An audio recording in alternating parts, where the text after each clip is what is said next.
The locals of Hellwick didn't talk about it unless pressed, and even then, their voices dropped to a hush.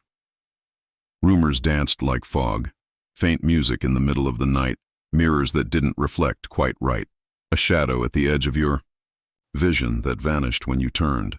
But Evelyn didn't care about any of that. She wasn't there for stories. She came to Hellwick to disappear. The death of her fiancé Marcus had hollowed her out. Everything familiar had become unbearable. Their apartment, their favorite cafe, even the sidewalk where he had first kissed her.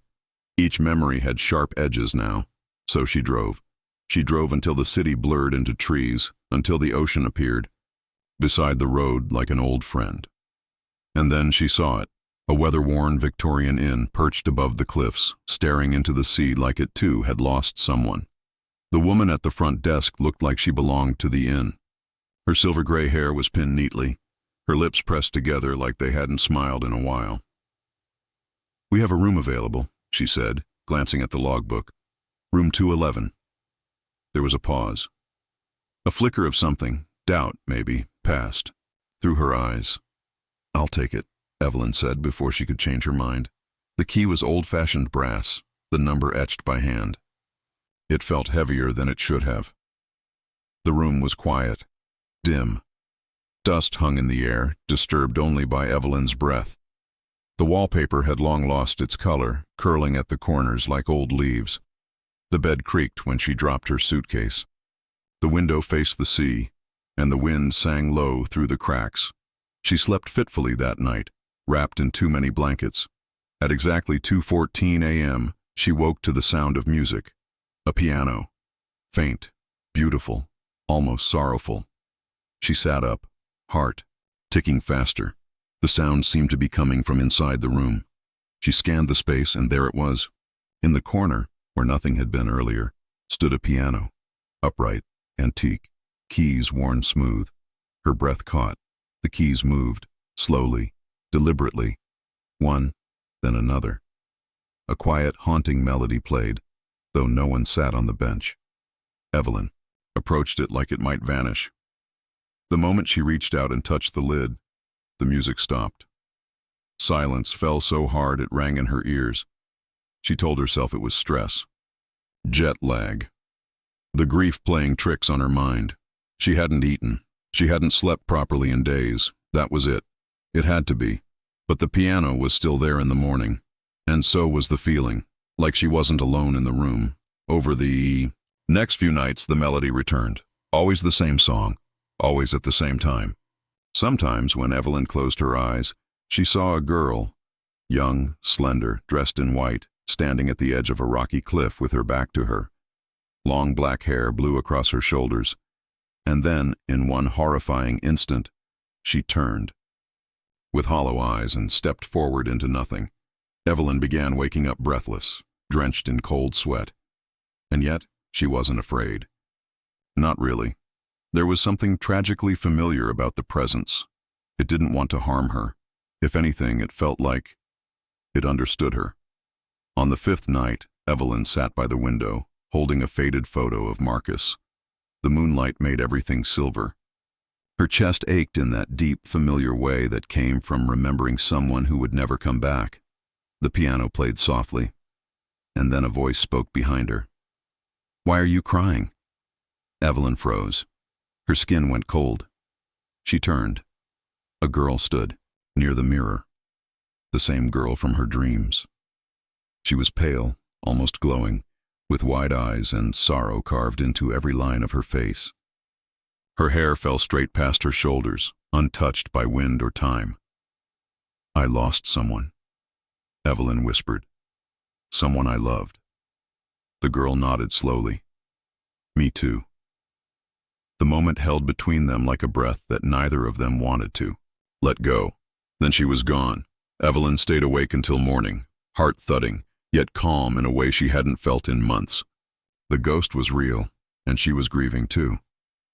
The next night, she came back, and the night after that. Her name was Annabelle. She had lived in the room in the early 1900s. She had been engaged to a pianist named Theo, who had died at sea, lost in a storm just days before their wedding. Annabelle had waited, convinced he would return. When he didn't, she walked into the ocean, letting the waves carry her to wherever he had gone. But some part of her had never left. Evelyn felt herself drawn in. The room no longer felt empty. The nights were no longer silent. She began to speak, to laugh again, if only in quiet moments with the ghost who understood her better than the living did. The grief that once consumed her now connected her to someone else. And as the moon rose, higher each night, Evelyn felt it shift. She wasn't sure what was happening, only that it felt like falling, and for the first time in months, she didn't want to climb back out.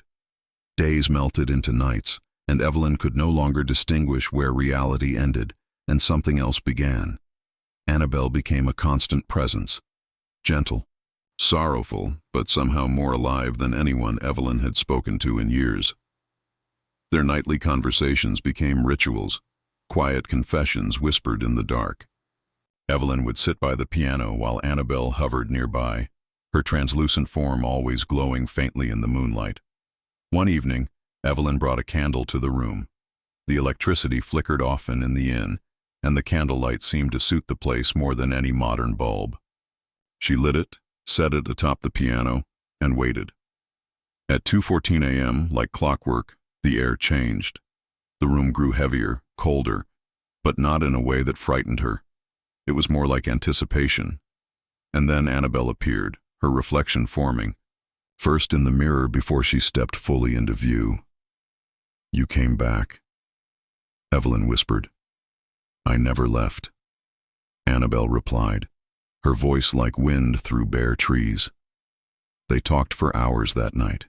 Annabelle told her about Theo, the way his fingers danced on the keys, the lullabies he played when she couldn't sleep, the song he composed just for her, the one she kept playing through death.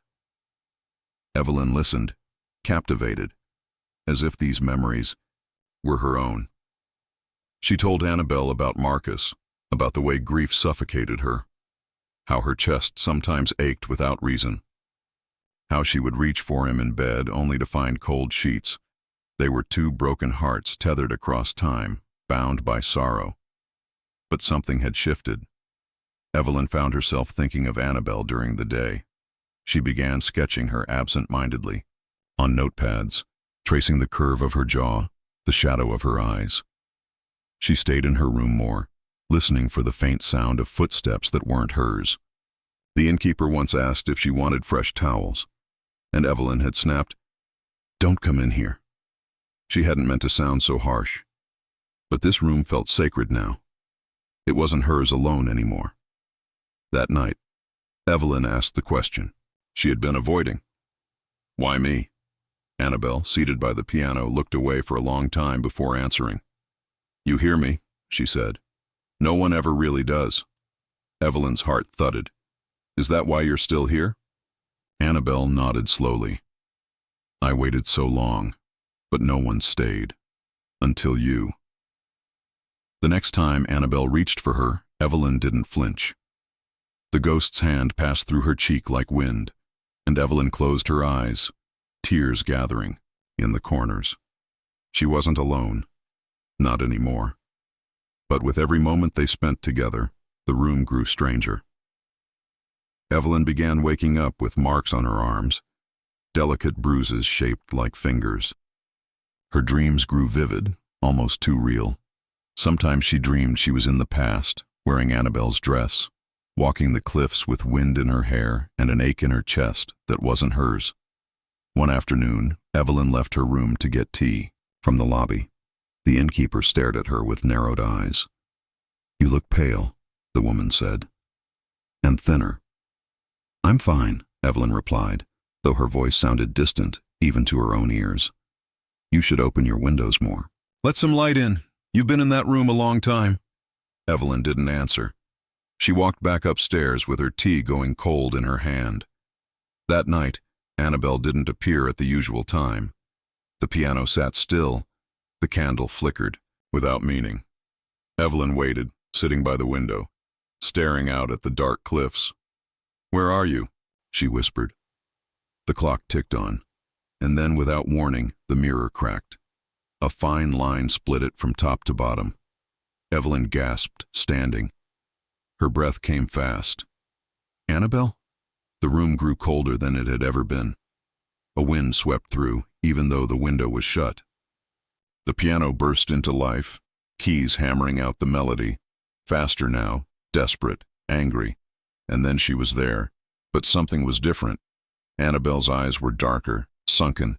Her lips moved silently, and behind her, the mirror pulsed like a heartbeat. "You're leaving," she said, voice flat. "No, I'm not." "You thought you could," Annabelle whispered, stepping closer. "But you belong here, with me." Evelyn backed away slowly. "I never said I was leaving." "You thought it. That's enough." The walls of the room groaned. The wallpaper began to peel in wide sheets, revealing messages carved beneath. Names, dates, prayers. "Please." "I thought you loved me," Evelyn said, barely audible. "I do," Annabelle whispered. "That's why I can't let you go." The candle blew out. The room was swallowed by darkness. And then Evelyn saw them, faces, in the mirror. Dozens, all pale, all watching, all silent. She realized she wasn't the first. Annabelle had loved before. Evelyn opened her mouth to scream, but the room vanished in a rush of cold air. When the innkeeper came to check on her the next morning, room 201 was empty. The bed was made, the candle untouched, the piano silent. But in the mirror, if one looked closely enough, Evelyn's eyes could still be seen. Waiting, watching.